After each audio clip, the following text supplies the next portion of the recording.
Assalamualaikum warahmatullahi wabarakatuh. Perkenalkan, nama saya Asyifah Hifdzil Al-Husna. Saya dari kelas 1A Psikologi. Di sini saya akan menjelaskan beberapa materi dari mata kuliah pelajaran Psikologi Perkembangan yang diampu oleh Ibu Haja Siti Hikmah SPD MSI. Di dalam materi ini apa yang akan kita bahas? 1. Tahap perkembangan prenatal. 2. Arti penting tahap prakelahiran dalam perkembangan. Dan 3. Teratogen dan faktor penyebabnya. Sebelum itu, apa sih masa prenatal? Masa prenatal adalah masa sebelum kelahiran. Di masa prenatal ini juga terdapat tahap-tahapnya. Di antara lain, 1. Tahap germinal. Tahap germinal merupakan masa atau periode awal kejadian manusia. Periode ini berlangsung sekitar kurang lebih 2 minggu pertama sejak terjadi pembuahan antara ovum dan sperma yang berhasil. Di masa ini, sel-sel akan membelah hingga menjadi blastokis. Setelah beberapa minggu, proses penempelan blastokis pada dinding rahim dan sudah matang, maka itu disebut dengan embrio. Peristiwa ini merupakan akhir dari tahap germinal. Yang kedua ada tahap embrio. Tahap embrio adalah tahap kedua setelah tahap germinal, yang dimana segumpal darah ini membeku. Tahap ini biasanya berjalan 8 minggu setelah ovum dan sperma ditandai dengan perubahan organ utama dan sistem-sistem fisiologisnya. Pada saat itu ukurannya masih 1 inci. Di dalam tahap ini terdapat 3 sarana, yaitu kantong amniotik, plasenta tali, dan tali pusar. 3 sarana ini sangatlah penting bagi tahap ini. Yang ketiga ada tahap janin.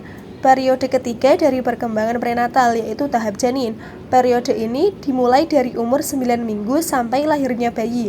Di periode ini, janin sudah berbentuk sempurna seperti manusia, yang semulanya kepala lebih besar dari organ tubuh lainnya, namun pada tahap ini semua sudah mulai setara besar kecilnya seperti manusia. Bayi pada umur 3 bulan yang kira-kira besarnya 3 inci itu sudah bisa menggerakkan badannya. Pada bulan ke-8, berat bayi kira-kira 2,5 kg sampai 3,5 kg sudah mulai berkembang lemak yang ada pada tubuh. Lemak itu berguna untuk mengatur temperatur suhu. Selanjutnya, arti penting tahap perkembangan prenatal. Masa prenatal ini juga merupakan masa yang sangat penting, karena di masa ini manusia memulai proses pembentukan dan beberapa aspek perkembangan, seperti terbentuknya kecerdasan, kemampuan, kelebihan, dan bakat lainnya. Oleh karena itu, ibu harus memperhatikan masa prenatal ini. Di masa prenatal ini merupakan di mana terjadi pembuahan antara sel telur dan sel sperma, yang dianggap salah satu bagian penting. Bagian penting itu menentukan terjadinya dari sebuah sperma dan ovum menjadi segumpal darah dan embrio. Selanjutnya ada teratogen dan faktornya. Teratogen merupakan zat asing atau agen asing yang dapat menyebabkan bayi lahir dengan keadaan cacat. Faktor penyebab teratogen. Teratogen itu banyak terdapat pada lingkungan sekitar dan dapat memasuki tubuh kapan saja. Teratogen ada beberapa penyebabnya, dan itu semua sebagian besar dari lingkungan sekitar. Berikut adalah faktor penyebab teratogen. Di antara lain yaitu 1. Bahan kimia dan obat-obatan. Bahan kimia yang terdapat pada makanan ataupun obat-obatan dapat mempengaruhi perkembangan pada masa prenatal. Bahan kimia tersebut dapat menimbulkan efek samping pada janin, baik fisik maupun pada sistem kimiawi dalam tubuh janin. Yang kedua, keadaan dan ketegangan emosi ibu. Keadaan emosi pada ibu selama kehamilan juga berpengaruh pada perkembangan janin. Ibu yang mengalami kecemasan yang berat dan berkepanjangan kemungkinan besar akan sulit dalam melahirkan bayinya. Goncangan emosi yang terjadi diasosiasikan aborsi spontan, kesulitan proses lahir, kelahiran prematur, dan penurunan berat badan, serta kesulitan bernafas.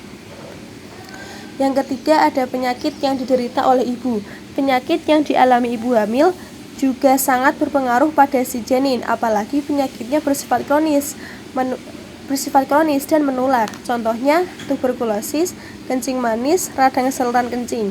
Adapun penyakit yang sangat berbahaya untuk bayi yaitu campak rubella. Jika ibu terkena campak rubella pada 2 bulan pertama, maka akan mengakibatkan kebutaan, ketulian, kelainan jantung, dan lain-lain.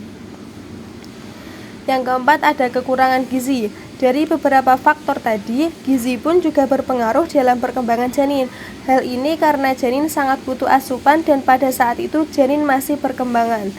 Oleh karena itu, makanan yang dimakan oleh ibu hamil harus mengandung lemak, protein, dan vitamin lainnya. Kesimpulan pada materi yang saya sampaikan yaitu dalam masa prenatal itu terdapat beberapa tahap yang harus diperhatikan, yaitu tahap germinal, tahap embrio, dan tahap janin.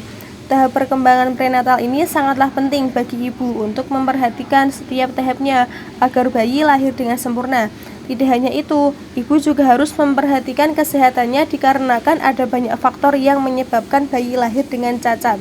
Di antara lain, zat kimia, kesehatan ibu, emosi ibu, dan gizi ibu. Jadi harus diperhatikan dalam setiap perkembangan si bayi di dalam perut. Terima kasih, sekian materi yang dapat saya sampaikan. Mohon maaf apabila ada salah kata. Wassalamualaikum warahmatullahi wabarakatuh.